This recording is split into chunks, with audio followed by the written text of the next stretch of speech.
80 शब्द प्रति minute. Matter start.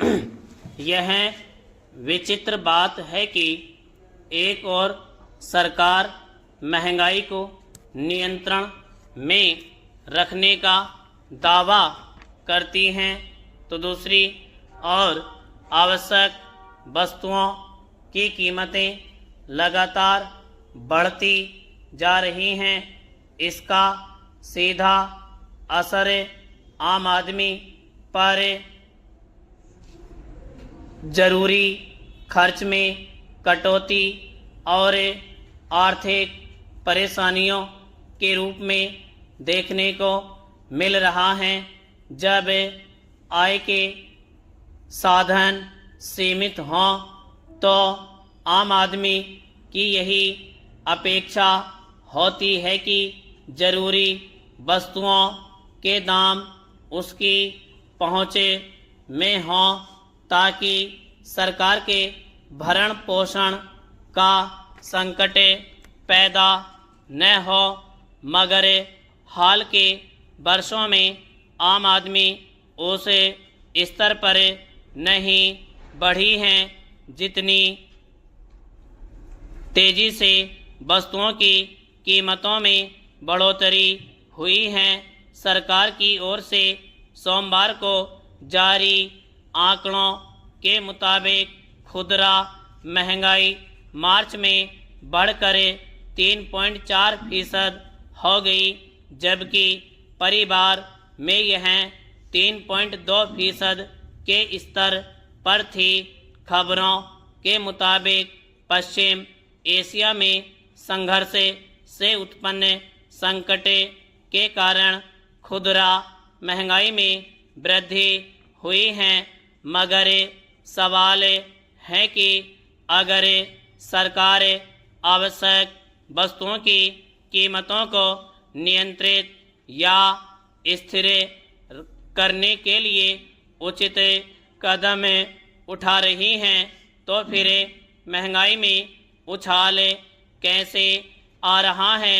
यह बात छिपी नहीं है कि देश में सामाजिक स्तर पर आर्थिक असंतुलन एक बड़ी चुनौती के रूप में सामने आया है।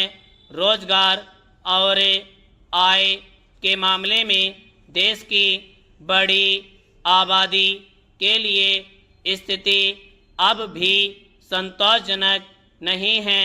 आमदनी में स्थिरता और घटती क्रय शक्ति की स्थिति में जब आवश्यक वस्तुओं पर आम लोगों का खर्च थोड़ा भी बढ़ता है तो उनके लिए परेशानियां पैदा होना स्वाभाविक है।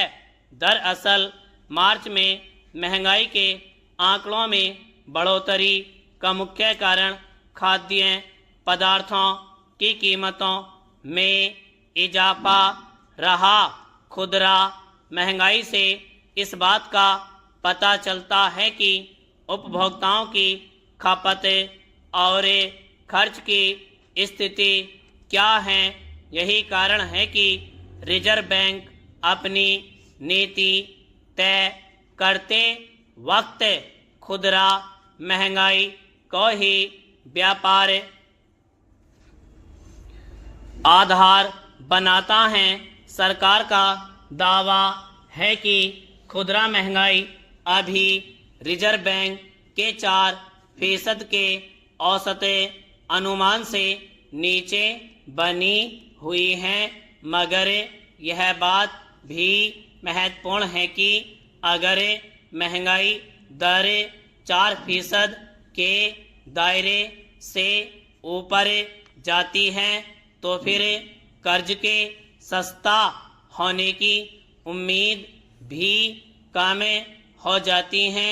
आर्थिक विशेषज्ञों का कहना है कि मार्च में फरवरी की तुलना में महंगाई दर का बढ़ना पश्चिम एशियाई संकट के शुरुआती प्रभाव का संकेत है, यानी अमेरिका, इजरायल और ईरान के बीच युद्ध का मोर्चा फिर से खुलता है और यह स्थिति लंबे समय तक रहती है तो आवश्यक वस्तुओं के दाम कैसे तेजी से बढ़ेंगे, इसका अंदाजा सहज ही लगाया जा सकता है।